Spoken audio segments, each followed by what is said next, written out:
भव्यात्माओं, चार गति और 84 लाख योनियों से भरे इस संसार में सभी जीव अनादि से दुखों के पात्र बनते रहे हैं। कभी नरक गति में वहाँ के शीत उष्ण की बाधाएं सही,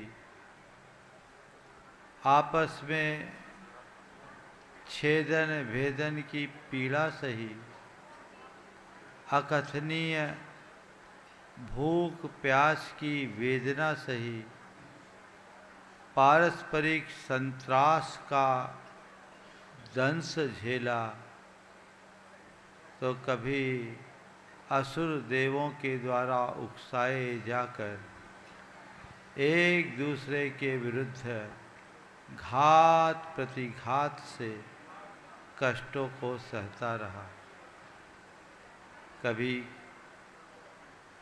तिर्यंच गति में आए तो एक इंद्रिय, पेड़ पौधे, पृथ्वी जल अग्नि वायु की पर्यायों को धारण कर अनंत बार जन्म और मरण करता रहा। वहाँ निगोद की अवस्था में जाकर एक सांस के 18वें भाग मात्र में जन्म मरण करता रहा।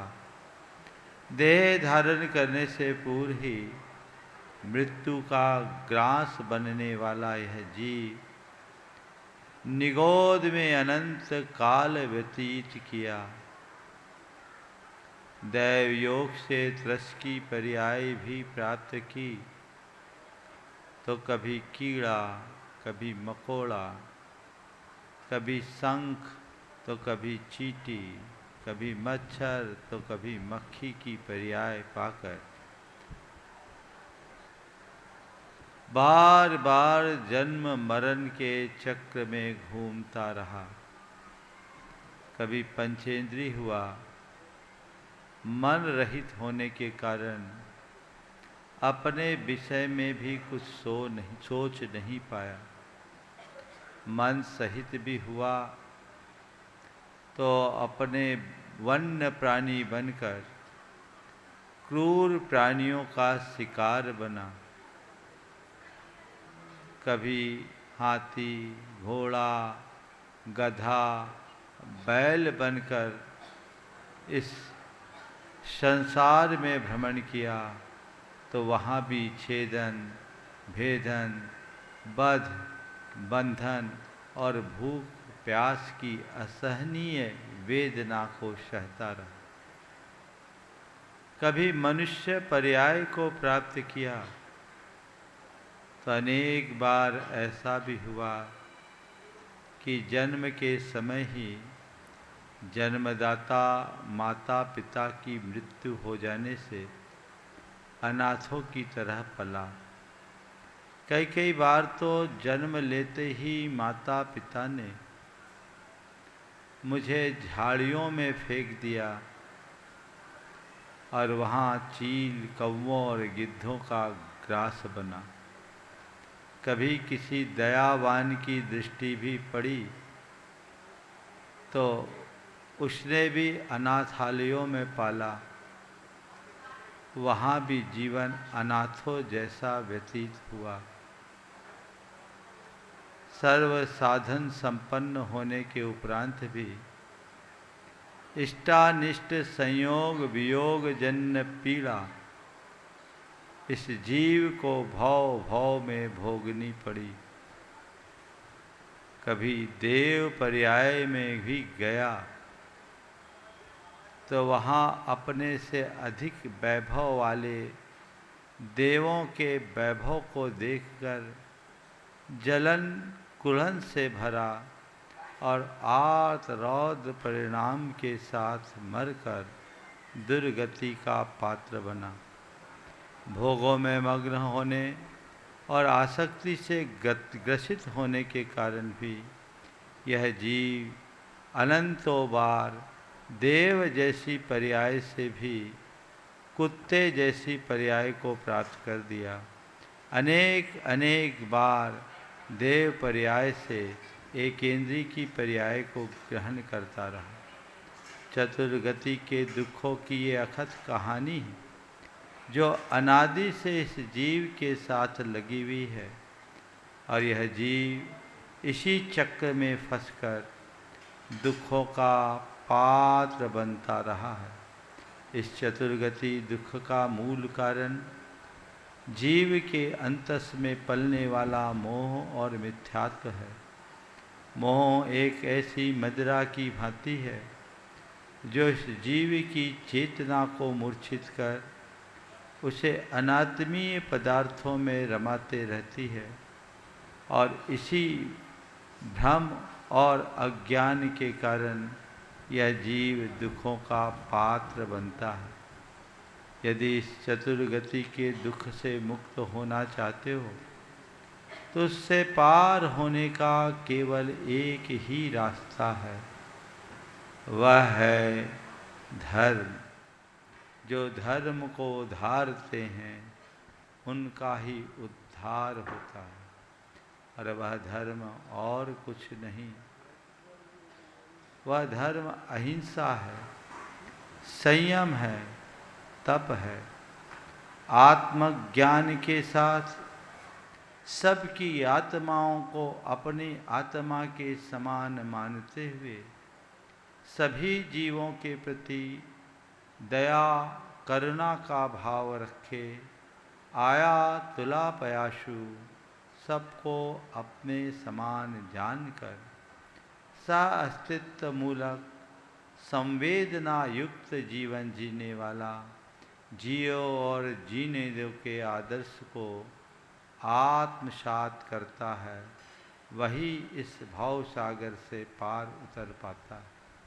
अपनी प्रवृत्तियों में संयम, अपनी भावनाओं पर नियंत्रण जो रत्नत्रय के आधार पर होता है, सम्यक दर्शन, सम्यक ज्ञान और सम्यक चरित्र की त्रिवेणी भाव सागर से पार उतरने के लिए अनुपम जहाज की भांति है। यही मोक्ष का मार्ग है जो जीवन को अहिंसा में, संयम में, तप में बनाकर हमें भाव सागर से पार उतारता है। सभी रत्नत्रय का आदर करें, सम्यक दर्शन अर्थात अपनी आत्मा और देव गुरु धर्म के प्रति श्रद्धान रखना। 7 तत्वों का ज्ञान सम्यक ज्ञान है, और अशुभ से निवृत्ति, शुभ में प्रवृत्ति मूलक व्यवहार चारित्र को अंगीकार कर आत्मा में रमने का उद्यम करने रूप निश्चय चारित्र सम्यक चारित्र है। जो मोक्ष मार्ग में प्रवर्तन करते हैं वे रत्नत्रय को धार कर अपना उद्धार करते हैं। भव्य प्राणियों, यदि अपनी आत्मा का उद्धार करना चाहते हो तो परिवज्जदु सामन्नम यदि इच्छति दुख परिमोक्षम, दुखों से मुक्ति का यही एकमात्र मार्ग है। सामान्य को अंगीकार करो। सामान्य को अंगीकार करना ही मुनि धर्म है। वे पंचाचार्य के साथ 28 मूल गुणों का पालन करें, रत्नत्रय के साथ अपने जीवन को आगे बढ़ाएं, और जो उसमें असमर्थ हैं वे श्रावक धर्म का अनुपालन करें। दर्शन प्रतिमा से लेकर उद्दिष्ट त्याग प्रतिमा तक 11 प्रतिमाओं के पालन करने से श्रावक धर्म घटित होता है, और जो श्रावक धर्म का पालन करता है वह भी परंपरा से मुक्ति का अधिकारी होता है। यही 2 मार्ग है, या तो मुनि धर्म को अंगीकार करे अथवा श्रावक धर्म का अनुपालन करे, अन्यथा इस चतुर्गति के भ्रमण से कोई किसी को नहीं बचा सकता। सभी आत्मा के स्वरूप को जानकर तत्व के श्रद्धानी बनकर मोक्ष मार्ग में भूमिका अनुरूप प्रवर्तन करे और भव सागर से पार उतरे, यही धर्म का सार है।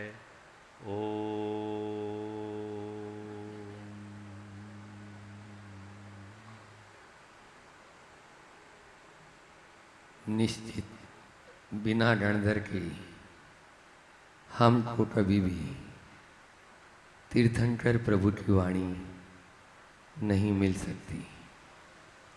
बहुत बड़ा उपकार है तीर्थंकर वाणी को जिन्होंने झेला और हम सब तक पहुंचाया। ऐसे गणधर स्वामी के चरणों में बहुत प्रश्न हुए, 60,000 प्रश्न राजा सैनिक ने किए। यहाँ पर इस समोसरण में मुनि आरिका श्रावक श्राविका सभी विद्यमान हैं। तीनों गति के यहाँ पर सभी लोग हैं। तो सौदर में इंद्र प्रथम प्रश्न इस समोसरण पीठ पर विराजित मुनिराज के कोठे में पूज्य मुनि श्री 108 निर्वीत सागर जी महाराज वे गणधर स्वामी से अपना प्रश्न कर रहे हैं। हे प्रभु, आपकी दिव्य धुनी से इतना तो हमें ज्ञात हुआ कि चतुर्गति में दुख है और इस दुख से छूटने का मार्ग भी आपने बताया। जहाँ हम मनुष्यों को, त्रियंचों को, उनके दुखों को तो देखते हैं तो विश्वास हो जाता है, किंतु निगोद में दुख है, नरक गति में दुख है, स्वर्ग में सुख है, इन बातों पर थोड़ा विश्वास नहीं हो पाता, क्योंकि वो हमारे इंद्रिय ज्ञान का विषय ही नहीं बनता। तो इन तत्व पर हम कैसे विश्वास करें कि यह जो आपने बताया है वास्तव में यह पुण्य से सुख मिलता है, पाप करने से दुख मिलता है, निगोद आदि पर्याय वर्तमान में हैं, उस पर हम कैसे विश्वास करें? कृपया समझाने की कृपा करें। ये सब हमारे श्रद्धान का विषय है। जिन्होंने इसे प्रत्यक्ष जाना वो इसे साक्षात महसूस करते हैं। मैं इसे प्रत्यक्ष जानता हूँ। निगोद चेतना की सबसे अधस्तम अवस्था। यहाँ चेतना का आभास भी नहीं होता। हमारी जीव की चेतना अत्यंत कुंठित हो जाती।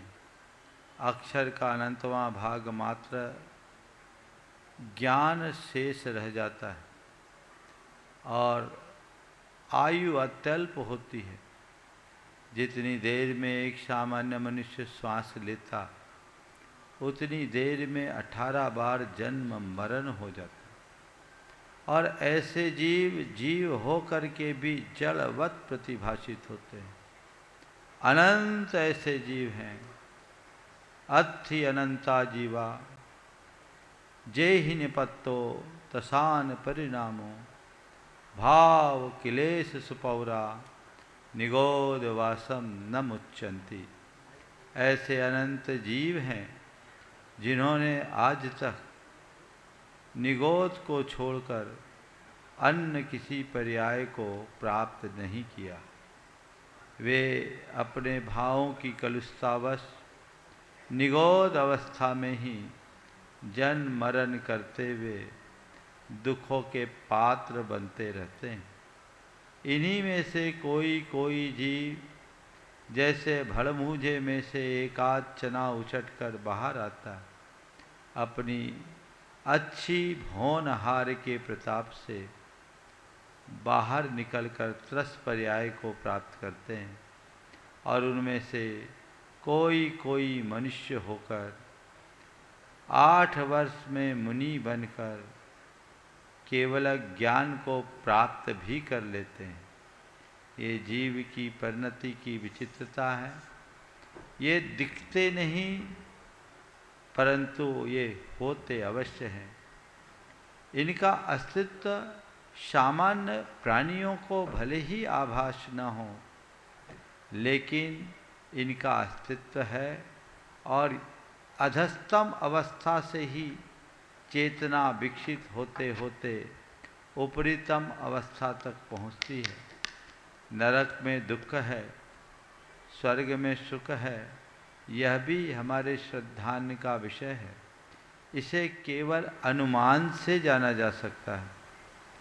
इस लोक में बहुत से ऐसे भी मनुष्य दिखते हैं जिनके खाने के लिए कुछ नहीं, पीने के लिए कुछ नहीं, पहनने के लिए कुछ नहीं, भूख के मारे पेट और पीठ एक हो गई, हाथ पांव कट गए, ऊपर से गलित कुष्ठ, तन पर बैठी मक्खी को भगाने में भी असमर्थ, ये इनका दुख है। परंतु ये दुख अंतिम दुख नहीं। इस दुख को वह फिर भी सह लेता है। इससे आगे का जो दुख है वह असहनीय दुख है, और उसी दुख को भोगने के लिए यह जीव नरक का पात्र बनता है। इसी तरह इस लोक में बहुत से ऐसे मनुष्य मिले जिनके सब प्रकार की सुख सुविधाएं, धन संपन्नता और ठाट बाट दृष्टिगोचर होते हैं, लेकिन इसकी भी एक सीमा है। इससे ऊपर की जो अनुकूलताएं हैं वह इस जीव को स्वर्ग में मिलती है। तो यहाँ के दुख की सीमा है, इस सीमा से बाहर के दुख भोगने का स्थान नरक है, और यहाँ के सीमा से बाहर, सीमा के ऊपर के सुख को भोगने का स्थान स्वर्ग है। परंतु यह बात भी ध्यान रखने की है कि स्वर्ग में भी सुख दिखता जरूर है, पर वहाँ भी सुख नहीं है, दुख ही है। स्वर्ग के देवों में भी अनेक प्रकार के मनोविकार होते हैं। इष्टानिष्ट संयोग वियोग की पीड़ा भी उन्हें होती है। अपने से अधिक शक्ति संपन्न देवों की दास्ता भी उन्हें स्वीकारनी पड़ती है, और उनके वैभव को देखकर मन में ईर्ष्या की आग धधकने के कारण वे घोर दुखी होते रहते हैं। नरकों का जो दुख है वह तो केवल शारीरिक कष्ट होता है, लेकिन देवों का यह दुख शारीरिक दुखों से भी ज़्यादा तीव्र होता है, क्योंकि शारीरिक दुख से ज़्यादा मानसिक दुख होता है जो असहनीय होता है। पुण्य और पाप भी हमारे श्रद्धान का विषय है। लोक में जो अनुकूलताएं होती है वह सब पुण्य के फलस्वरूप प्राप्त होती है, और जितनी भी प्रतिकूलता है वह सब पाप के परिणाम स्वरूप होती है। बिना कारण के कार्य नहीं होता। यदि मनुष्य अपने जीवन में प्राप्त संयोगों पर विचार करे और अन्यों के संयोगों से मेल करके देखे, तो उसे स्पष्ट प्रतिभासित होने लगेगा कि किसी के पास सर्व अनुकूलताएँ हैं, किसी के पास अल्प अनुकूलता है, और किसी के पास तो प्रतिकूलताओं का अंबार लगा है। यही सब पुण्य और पाप का परिणाम है। इन्हीं परिणामों के कारण यह जीव कभी सुखी और कभी दुखी होता रहता है। और अब चलते हैं श्रावकों के कोठी में। अरे यहाँ तो आदर्शागढ़ जी महाराज विराजमान है, जो उत्कृष्ट श्रावक के रूप में है, और अब मुनि महाराज भी बनने वाले हैं।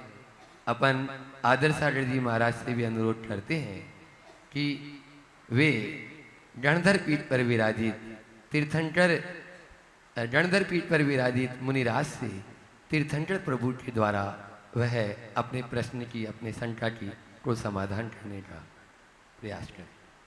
नमोस्तु भगवान।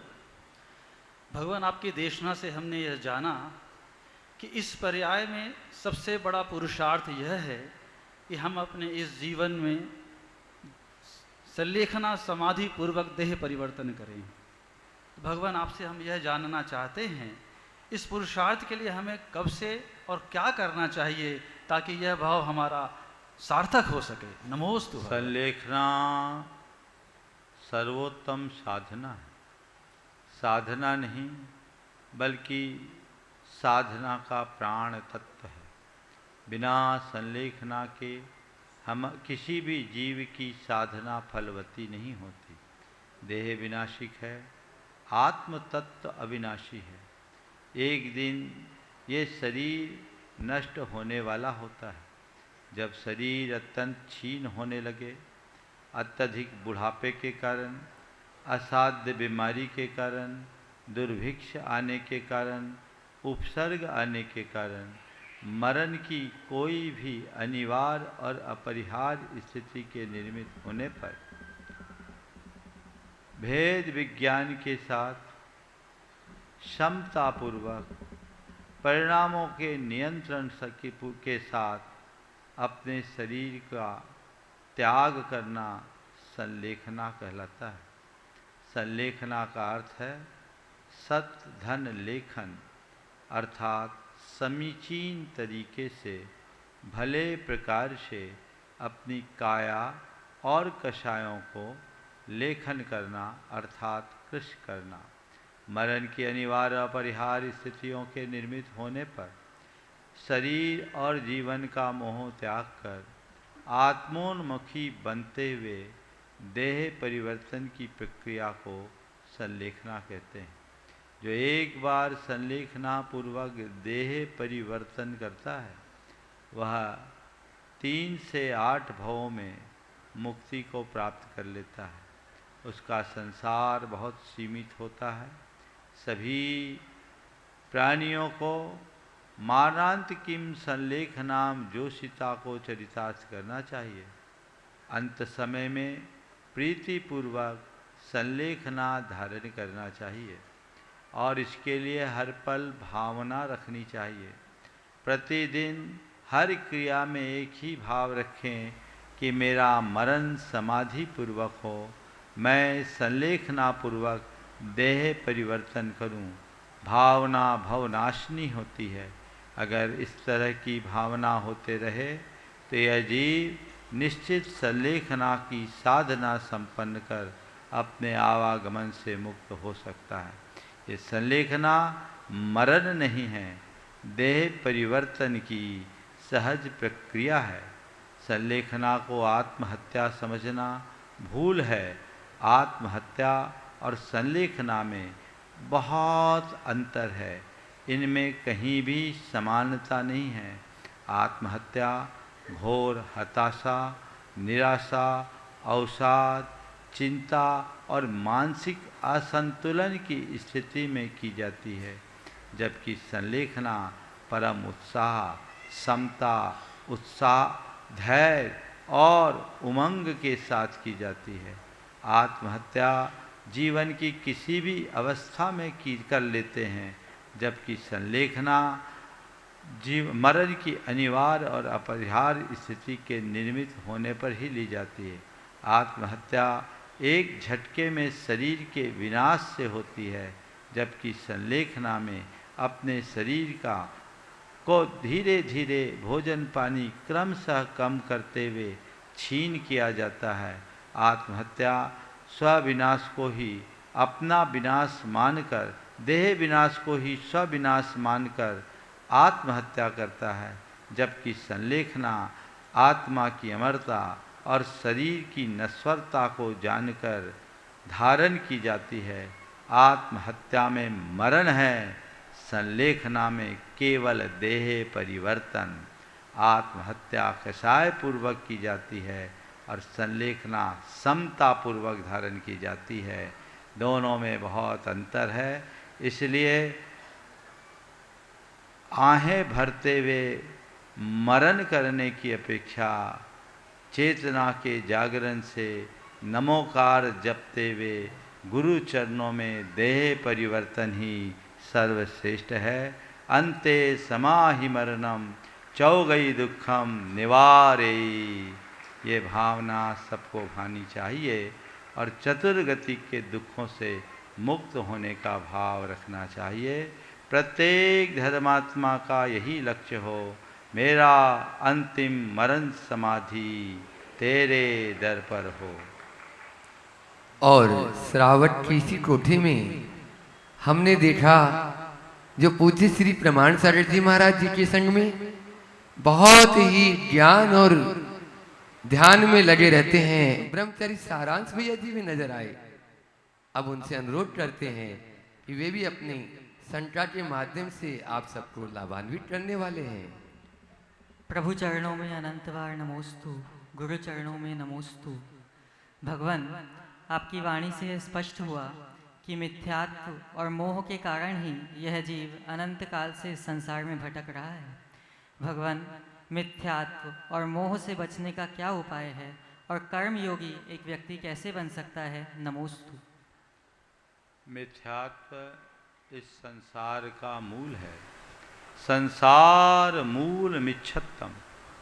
जब तक मिथ्यात्व का विनाश नहीं होता तब तक संसार से मुक्ति नहीं मिल सकती। और इस मिथ्यात्व के विनाश का एक ही उपाय है, वह है तत्व ज्ञान। मिथ्यात्व एक प्रकार का भ्रम है। अतत्व में तत्व का बोध मिथ्यात्व है। अनात्मी में आत्मीय वो भाव मिथ्यात्व है। अधर्म में धर्म की बुद्धि मिथ्यात्व है। असार को सार मानना मिथ्यात्व है। जो अयथार्थ का श्रद्धान है वो मिथ्यात्व है। और अयथार्थ को यथार्थ से ही जाना जा सकता है। इसलिए यथार्थ का ज्ञान सम्यक्त है। जो यथार्थ को जानते हैं वे सम्यक दृष्टि होकर मिथ्यात्व का विनाश करते हैं। यथार्थ को जानने का एक ही रास्ता है, वह है तत्व ज्ञान। सम्मत तस्य निमित्तम जिनसुत्तम तस्य जानिया पुरुषा अंतर हेउ भनिदा दंसन मोहस्य क्षय पहुदी। मिथ्यात्व को विनष्ट करने के लिए सम्यक्त की प्राप्ति आवश्यक है। और सम्यक्त की प्राप्ति जिन सूत्र तत्व अभ्यास जिनवानी के अध्ययन से होगी। और ये जिनवानी का अध्ययन भी उसके ज्ञाता पुरुष निर्गंथ गुरुओं के समाश्रय से होता है।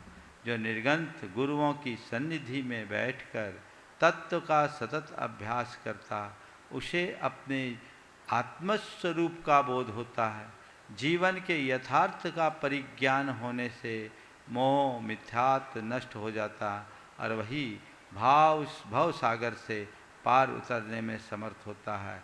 बाहर में देव का, गुरु का, धर्म का और तत्व का आश्रय लेने वाले के जब अंतरंग के दर्शन मोहनी कर्म के क्षयोपशम अथवा उपशम होता है, तब किसी किसी जीव के अंदर सम्यक्त का प्रकाश प्रस्फुटित होता है।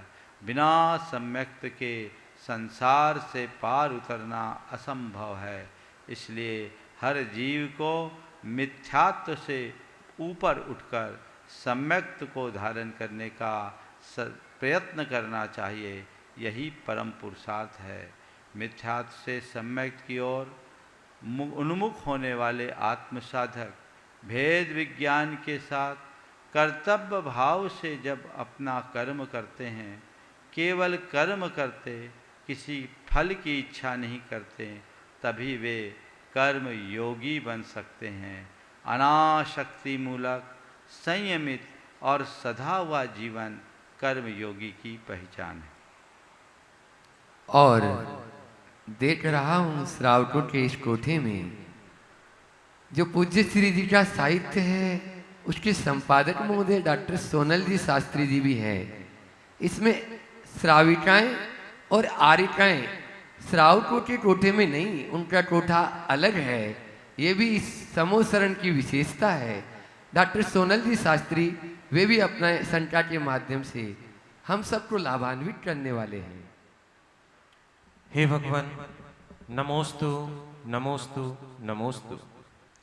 हे भगवान, हम संसारी जन संसार में नाना प्रकार के धर्मों की चर्चा सुनते हैं। कोई राजधर्म कहता है, कोई मानव धर्म कहता है, कोई शिक्षक धर्म कहता है, कोई क्षत्रिय धर्म की बात करता है, तो कोई पति धर्म, कोई पत्नी धर्म की बात करता है। हे भगवान, इस संसार में वास्तव में धर्म क्या है और उसे धारण करने का मार्ग क्या है? नमोस्तु। अधर्म न करना ही सबसे बड़ा धर्म है। धर्म शब्द बहुत व्यापक है। व्यवहार में हर व्यक्ति के कर्तव्य का पालन ही धर्म है। ये लौकिक धर्म और व्यवहारिक धर्म कहलाता है। ये धर्म हमें कर्तव्यनिष्ठ बनाता है, पर भव सागर से पार उतरने के लिए व्यक्ति को आत्म धर्म में लीन होना पड़ेगा। और आत्म धर्म अपने आत्मा के स्वभाव में स्थिर होने का नाम है। चारितम खलु धम्मो धम्मो जोसो समोत निडिठो मोह खोह विहीनो परिणामो अपनो हु समो। चारित्र धर्म है और ये चारित्र क्षमता है, और ये क्षमता मोह और क्षोभ से रहित आत्म परिणामों का नाम है। बाह्य पदार्थों में मुग्धता मोह के कारण होती है और क्षोभ कषायों के कारण होता है। जिनके हृदय में मोह और क्षोभ रूप परिणति होती, वे समता में लीन नहीं हो पाते, और जिनके अंदर क्षमता का अभाव होता है, वे चरित्र में भी स्थिर नहीं हो पाते। अपने चरित्र की स्थिरता समता से फलीभूत होती है। इसलिए यही परम धर्म है। हर धर्मात्मा को अपनी क्षमता का अभ्यास बढ़ाना चाहिए। राग देश की निर्वृत्ति ही समता का मूल है। यही धर्म है। नमोस्तु। और समोसरण के अगले कोठे में अपन चलते हैं, जहाँ श्राविकाएं बैठी हुई हैं। अरे श्रावकों से तो ये तो बहुत ज्यादा है। हाँ, समोसरण में भी श्राविकाओं की संख्या बहुत रहती है, और उन श्राविकाओं के बीच में बैठी है गुड़गांव से अंजू जी जैन। वे अपना प्रश्न गुरु चरणों में रखती हैं। नमोस्तु भगवान। हमने आपकी देशना में जाना कि राग दोष मोह ही हमारे दुख का कारण है, और धर्म धारण करने से ही सुख की प्राप्ति होगी। तो धर्म धारण करने के लिए बाह्य त्याग की क्या भूमिका है, और जीवन में ग्रस्त होते हुए हम त्याग और संयम में कैसे आगे बढ़ें कि उत्कृष्ट संयम को पालन कर सकें। बाह्य त्याग के बिना अंतरंग का त्याग नहीं होता। जैसे धान के छिलके को निकाले बिना चावल की लालिमा अलग नहीं होती, इसी तरह बाहर के परिग्रह को उतारे बिना अंतरंग की कषाएं शांत नहीं होती, ममत्व मूर्छा दूर नहीं होता। जैसे बर्तन को तपाने पर ही दूध तप पाता है, वैसे ही बाह्य तप और त्याग से ही अंतरंग की साधना और तपस्या फलवती होती। परंतु बाहर का त्याग तब अर्थहीन हो जाता है जब अंतरंग का त्याग नहीं होता। बाहर के त्याग के साथ अंतरंग का भी त्याग होना चाहिए। बाह्य में सामग्री का त्याग, अंतरंग में ममत्व का त्याग होने पर ही त्याग परिभाषित होता है। गृहस्थ धर्म में अनुव्रतों के आराधन के साथ प्रशम, संवेग, अनुकंपा और आस्तिक्य जैसे गुणों को आत्मसात करने वाला धर्मात्मा अपने त्याग को सार्थक करता है और सम्यक दर्शन की शुद्धि के साथ अपने जीवन का कल्याण करता है। कषायों के वेग को नियंत्रित करना प्रसम भाव है। संसार और पापों से डरते रहना संवेग भाव है। दीन दुखी जीवों के प्रति अनुग्रह का भाव रखना और अन्य प्राणियों की पीड़ा को देखकर चेतना में कपकपी आना अनुकंपा है। और देव, गुरु, धर्म, आत्मा और कर्म पर विश्वास रखना आस्तिक गुण है। इन चारों गुणों से मंडित सद्गृहस्थ के हृदय में सम्यक्त प्रकट होता है और सम्यक दर्शन के साथ व्रतों का आचरण करते हुए वह परंपरा से मुक्ति का अधिकारी बनता है। नमोस्तु।